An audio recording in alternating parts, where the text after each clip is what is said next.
I love the names on this team. They have Sixto Sanchez, and they have my favorite name probably in baseball right now, Jazz Chisholm. Showing emotion in baseball is terrible and should never be in the game.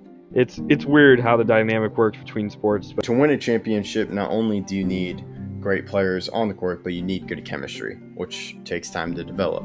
Justin Fields is a all-time talent. Corey Perry will give some veteran presence to the Canadians. I feel like Luka will take that next step, and if he can get a three ball consistently around 35%, I feel like they could become a contender. We can make jokes about you not being in the Super Bowl for 20-something years, but... What's up, everyone? This is Justin Goldman from the Goalie Guild and Lift the Mask, and you're listening to Outsiders Opinions with Austin and Kevin. What's up, y'all? Welcome to our NHL Opinions of the Week. I'm Kevin, and I'm joined by my line mate. It's not the typical line, but maybe a line on the power play. Austin. Yeah. It's not at every game line, but we do have a fair amount of time together. Yes. So this one was interesting for me. I haven't really, outside of the Stars lines, I haven't really analyzed other lines. So I'm very interested to see what your line is, best lines of hockey. Like I said, I use this moneypuck.com, and then I use like my personal bias. I'm like, well, I think these guys are better. But the stats did play in it. So, yeah, I think we should just get right into it. I'm curious who you have at 10. So my number 10 is Chris Kreider, Mika Zibanejad, and Kapokako. They weren't together the entire season, but when the Rangers were really good, that was their best line. And they have a lot of scoring potential. Kreider scored a lot of goals in his career. He had a 50-goal season a couple years ago. Zibanejad obviously he can. And then Kako is kind of coming to his own recently. That's a good one. My 10 is Gunsel, Crosby, and Reckel for the Penguins. They had 552.4 minutes together, and they were within the top 10 on the lines. And I think just with Crosby being a part of that line, they deserve to be in the top 10. Yeah, I don't know necessarily if anyone being on a line means that they should be on here, but that line did play well this year. Gotcha. Yeah, and then we have number 9. I have Byfield, Kopitar, and Kempe for the Kings. They were really high in, I'm trying to see what it was, but because they jumped high on the list from what I was reading. But they're a young line for the Kings and some really good players. What was your 9?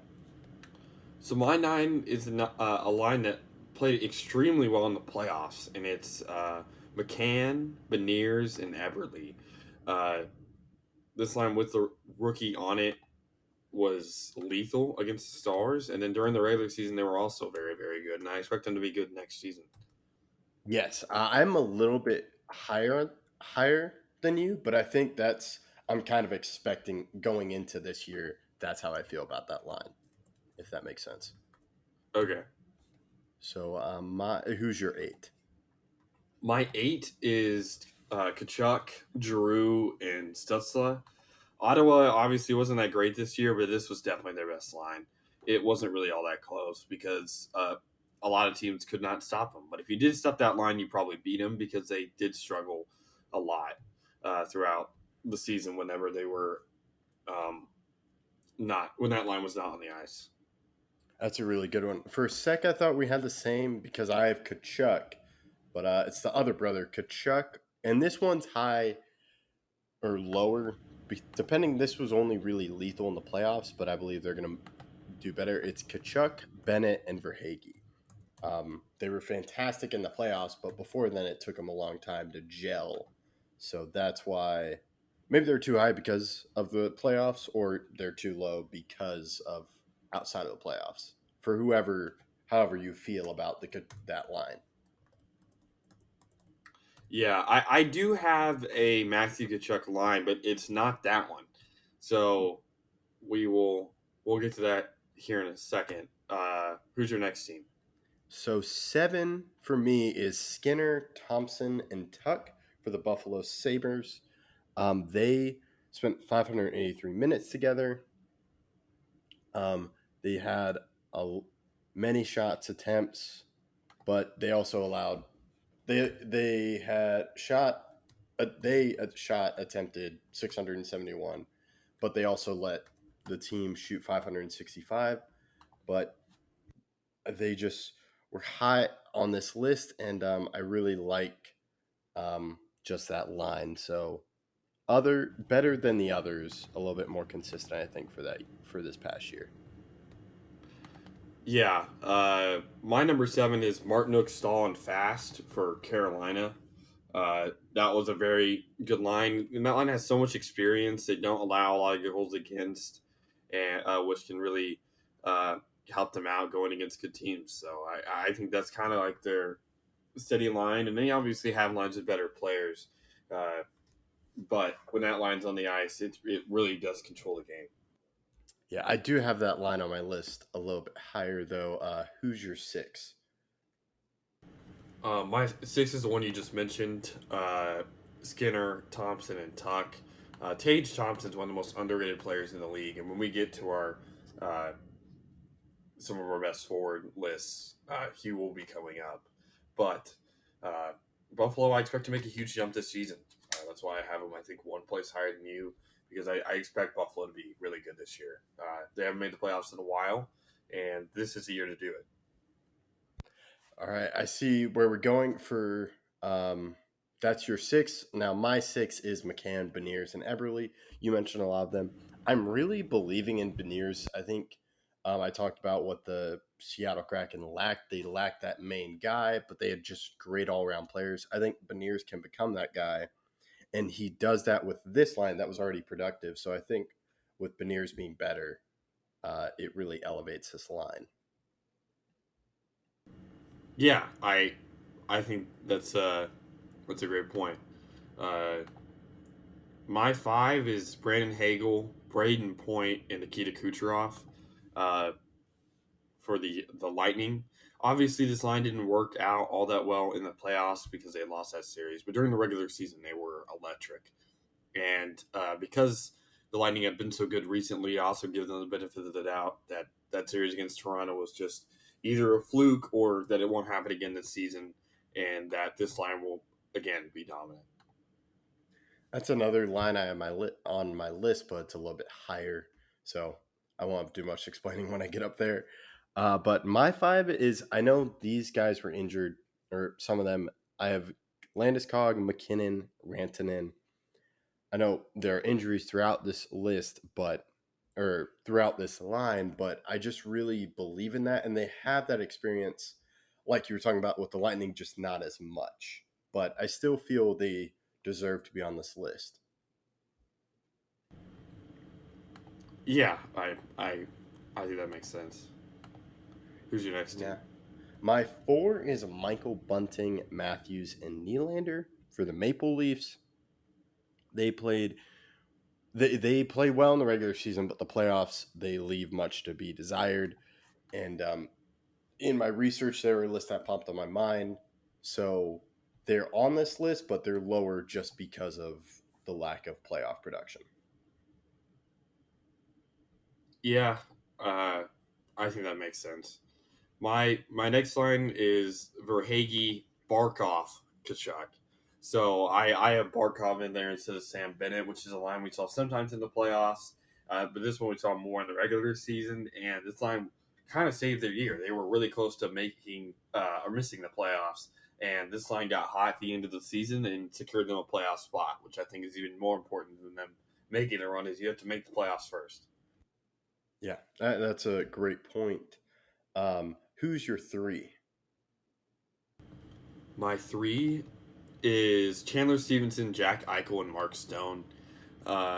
Very electric line, especially during the regular season. And then during the playoffs, all these guys went off, and it helped them secure a cup.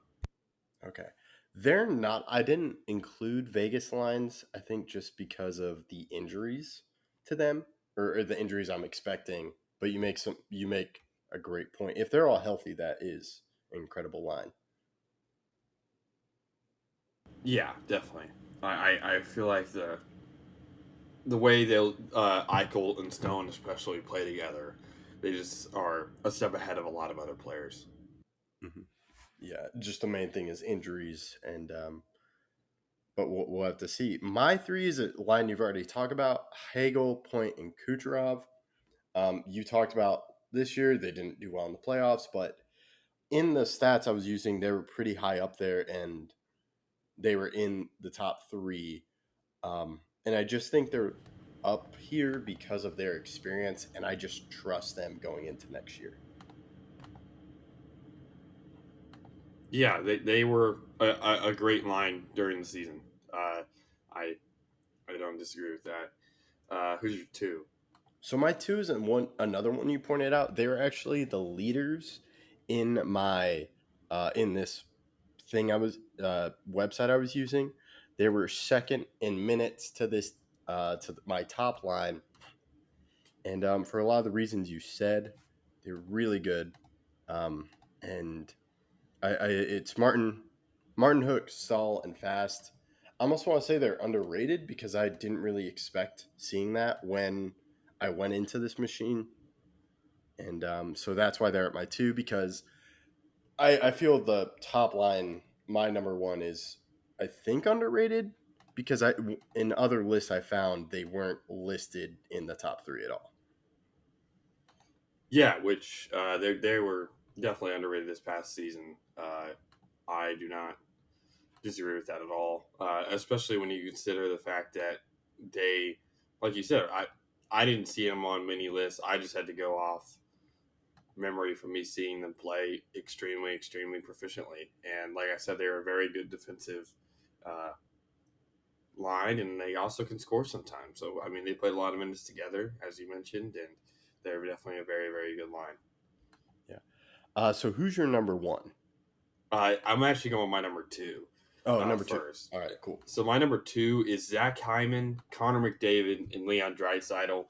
There's stats, and then there's just talent. And when you had this line before, I've seen it in the playoffs. I've seen it during the regular season when they need a goal, and this is more just based on talent. Like I said, I'm so scared if I'm on the other team. If I see even just McDavid and Draisaitl on the ice together, we got major problems rolling out here in a second. But you had Zach Hyman, who's a good two-way forward, and his ability. This line is scary. It's just scary. Yeah. It was a tough omission for me. I couldn't find it really high on this thing I was using. But yeah, just the talent alone is incredible. Um, like with Draisaitl and McDavid, and then like you said with Hyman. So that's a really good line. Yeah. And then my number one's the same as your number one. I feel like it has to be the Robertson, hence Pavelski line. I just they scored the most goals as a line during the season while together with all three on the ice, and that's nothing to scoff at. They did it by 10. So it's remarkable what they did last season, and their ability to control the game is like no other, and it's clear how much impact this game has on the game over a lot of other lines, either on the other team or even on the Stars. I mean, we saw this during the Vegas series, especially. It was the Pavelski line scoring, or for some reason the fourth line scoring. It was never the second or third line. So whenever you, and that's a problem, obviously. But luckily, they have that first line that can score at such proficient rates because it just allows them to be so dynamic. Yeah, it's truly an incredible line. And I kind of hinted at them, and I know we both going into this was probably going to be our number one. But same with the Martin Nook Stahl fast line. The Pavelski line, I there's no real name for it. I like Pavelski and Sons, but it's really not in the top 3 for a lot of lists that I've seen. So I don't understand how they are this underrated because it's incredible, this line. Um, Robertson had a record-setting year for the Stars franchise. He Yep. passed Mike Modano, which is incredible. You have Pavelski and his experience, and then I think Hintz is starting to get the recognition he deserved with his outstanding playoffs. And they do it both in the regular season and the playoffs.